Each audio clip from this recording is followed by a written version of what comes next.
What's going on, guys? Welcome back to the Two Wheeled Rider YouTube channel. My name is Mario Orsini, and in today's video I'm going to review the 2024 Husqvarna 501, which is kind of the same as the KTM 500. I'll talk about the differences.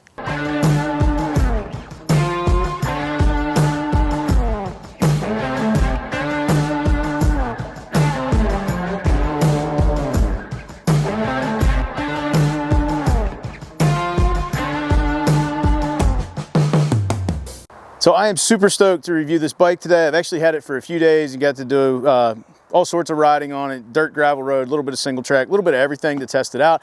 I do have a little bit of familiarity with the Austrian 500s. Last year, 2023, we went out to Vegas to Reno where we raced a 2018 KTM 500, and mainly thanks to Andrew, we were able to get on the podium out there. So I got a little bit of familiarity with them. We're going to talk about the updates to the 2024 model, and then I'm going to talk about a couple of the differences between the Husqvarna and the KTM. There are some differences. Gas Gas also has a model out. I'm not going to touch on that quite as much because I'm not quite as familiar with it. So let's get started with this one. And you know, the star of the show is the engine. This has a 511cc. It's single cylinder, liquid cooled, fuel injected. This thing is an absolute beast, but they have made some changes on it, updates to it for 2024, and obviously that'll carry on to 2025. One thing, the engine is like 300 grams lighter than it was in the previous generation. Additionally, they tilted the engine back about 2 degrees in the frame. We'll talk about the frame here in a minute. It should help handling a little bit. Also, the cylinder head is pretty much all new. I'll hit on a couple of the things. It does have a new cam chain in it. It's got some diamond-like coated carbon rocker arms in it, or coated rocker arms in it. It's got redesigned intake. It's still running 12.75 to 1 compression ratio on it.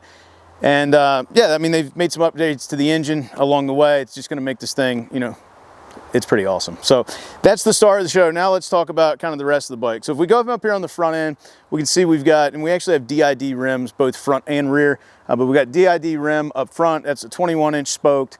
Also up front, if we take a look, we've got the brand new, again for 2024, exact 48mm fork on it.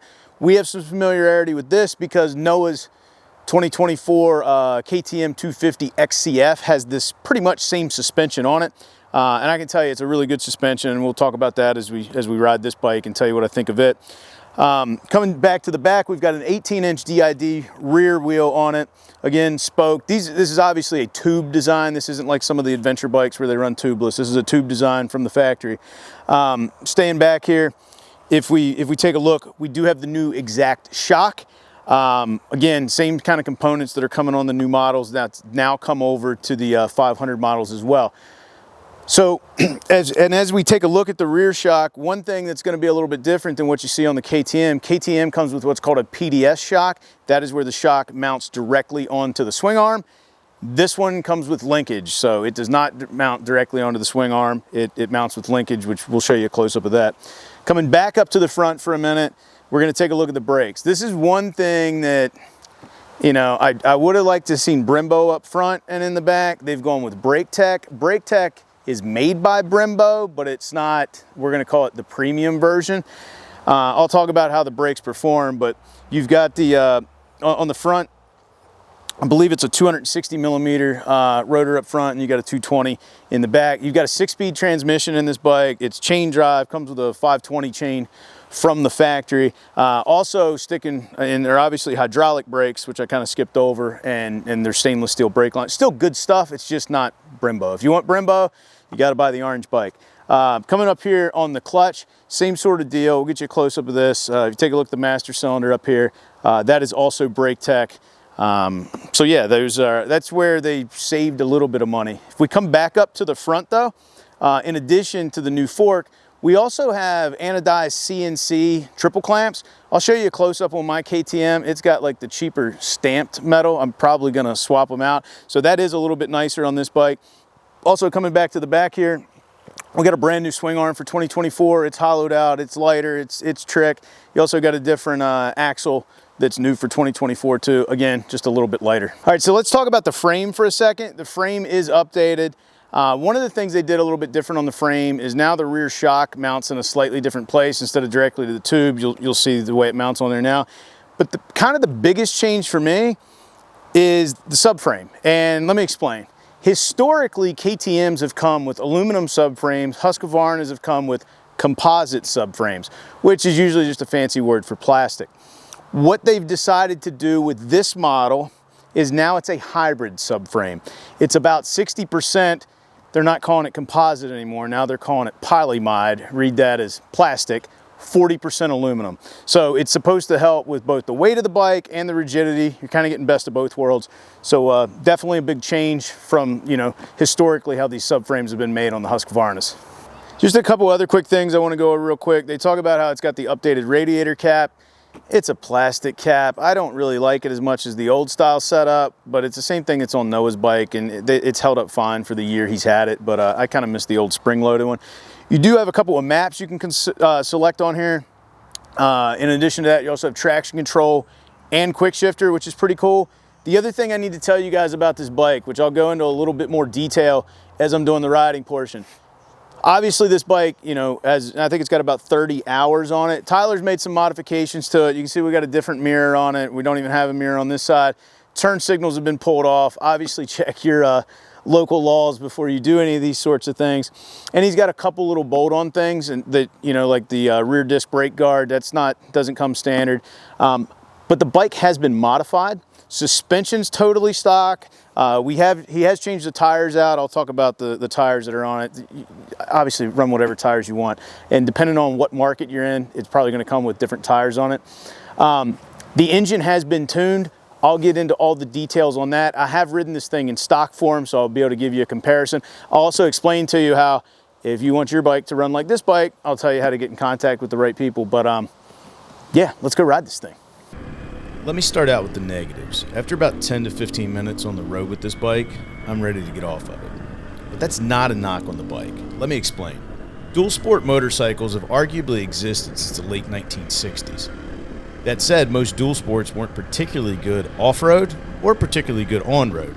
They've just been always kind of at best. Adventure bikes came along later, but those are usually multiple cylinder bikes with more road bias. So where does the Husqvarna FE 501 fit in? In my opinion, it's not a dual sport. It's an off-road race bike that's legal for the street.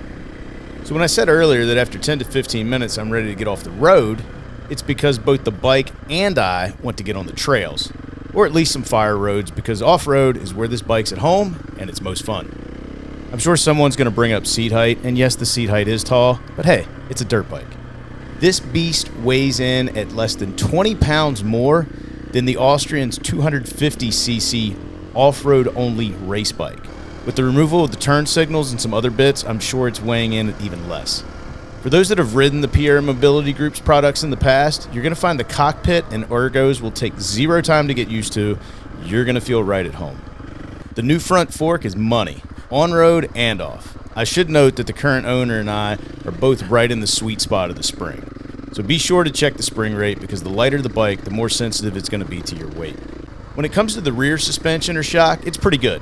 Again, my weight is within the range of what the shock comes with from factory, and it's tuned pretty well, and I absolutely love the linkage suspension over the PDS. While I didn't have any complaints with this shock linkage setup, we have changed the linkage on Noah's 250, and now it handles even better, so there are options out there. While I'm a bit disappointed the bike didn't come with Brembo brakes front and rear, I have to admit, I didn't notice any lack of performance from the brake tech components. Like I stated before, they are made by Brembo, and I doubt many are going to complain that they're going to need more stopping power. The same goes for the brake tech hydraulic clutch. I think it works better than the Magura on my 350, and felt it was every bit as good as the Brembo on Noah's 2024 250. On to the star of the show, the engine. Stock straight out of the crate, it's a very good running engine. It offers a pretty flat torque curve and linear power band for instant power whenever you twist the throttle. That said, with stricter emissions being enforced each year, there's some additional performance for those who want to uncork their engine. The bike I'm testing has been remapped, desmogged, has a new end cap placed on the silencer, and a power intake tube installed. So what does all that mean? The remapping optimizes the ignition timing, perfects fueling, helps the engine run cooler, and makes it virtually impossible to flame out. The desmogging eliminates the emissions on the bike, while the end cap opens up the exhaust so it can breathe better. It's also much cheaper than a slip-on, and the power intake tube aids in better throttle response. And just by installing it, we immediately notice the bike idle better. A lot of that's just promotional speak, and I'm sure you just rarely want to know what's it like to ride. And in a word, awesome. Compared to the stock bike, there's really no comparison. Set aside the additional horsepower gains throughout the RPM band and the fact that it can rev even higher than stock, the rideability is far improved as the throttle response is so much smoother and predictable. Also, the claim about flame out, absolutely true. I tried stalling the bike and it was nearly impossible. Factor in a cooler running bike, means the bike's going to last longer, and it's really hard to find any fault in this setup. If you're wondering about what it all costs, typically that means dropping about $1,000 on an ECU and another $500 on a slip-on plus some other odds and ends, and you're well above $1,500. However, bestdualsportbikes.com will get you all that performance for about a third of the cost, depending on which package you pick, but it'll definitely end up being less than half of what anybody else is charging for a similar setup. It also comes with a 30-day satisfaction guarantee, so check that out. If there's something you don't like about it, they'll take it back, remap your ECU, no questions asked. I'm going to link bestdualsportbikes.com below so you can check them out. They offer mapping and other performance upgrades for more than just the Austrian brands, and I have no affiliation with them whatsoever, but I do plan to give my 500 the same treatment because I can't have Tyler's bike being faster than mine. So those are my thoughts, and we're going to head back to wrap up the video. So anyway, guys, those are my thoughts on the 2024 Husqvarna FE 501S. Super fun bike. Also, it's really cool. Like, Tyler's not back in town for a few more days, so I'm probably going to keep it in the garage and ride it a little bit more. Speaking of garage, I'm actually transforming my last gen, the 2018 KTM 500, from race bike back to street legal. I've already started putting some DOT tires on it. I got to get the headlight, tail light, you know, all that stuff put on. So look for that in some upcoming videos. I'm sure Tyler will be out on his Husky. I'll be out on my KTM. Should make for some fun content. So anyway, I hope you guys enjoyed today's video. If you did, please give it a big thumbs up. If you're not a subscriber, consider that subscribe button, because if you like motorcycles, well, this is the place to be. If you have any questions about anything I went over in the video or want some additional detail, let me know down in the comment section below. I'll do my best to answer them. Also, the couple of companies I mentioned that modified this, check the description. I'll have stuff linked to their website there. And as always, I'll talk to you again soon. Okay, so while a lot of the modifications that make this motor run better, you're not going to see from the outside to the fact that it has been tuned, there are a couple. The first one you're going to take a look at is right here. That's where an O2 sensor would go. Obviously, a block-off dongle or a block-off plug has been put in there. There is one other thing, and while you can't see it from the outside of the bike, I'm going to show you what it is. I got to pop the airbox cover. I probably should have got gloves before doing this, but that's okay. If we come over here, see down in there that little metal thing? That is a velocity stack, and basically that just shoves in the box there. And what its intention is to kind of smooth out the airflow, and it's just going to make throttle response a little bit crisper. And we actually run these on 1290s. I got velocity stacks with my Rottweiler system.